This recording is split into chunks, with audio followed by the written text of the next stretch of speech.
குறள்வேத நேயர்களுக்கு வணக்கம். நேயர்களே, திருக்குறளிலே கண்ணோட்டம் அதிகாரத்திலே ஒரு குறளுக்கு இன்றளவும் எவரும் சரியான உரை கண்டிலர்.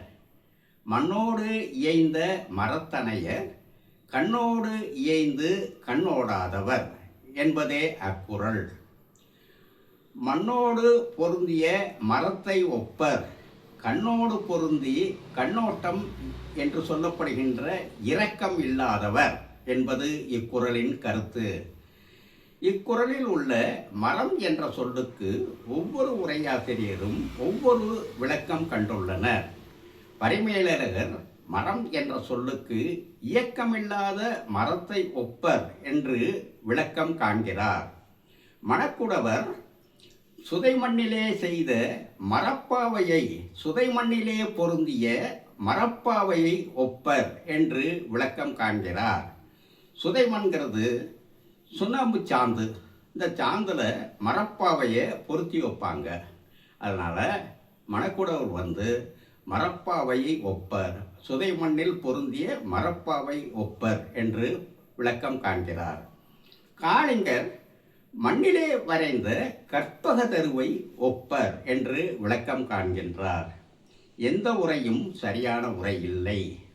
இதை யோசிச்சு பார்த்தேன். இந்த குறளில் உள்ள ஒவ்வொரு சொல்லையும் அகராதியோடு ஒப்பிட்டு பார்த்தேன். அவ்வாறு ஒப்பிட்டு பார்க்கும்போது மரம் என்ற சொல்லுக்கு மரக்கலம் என்ற ஒரு பொருளும் உள்ளது.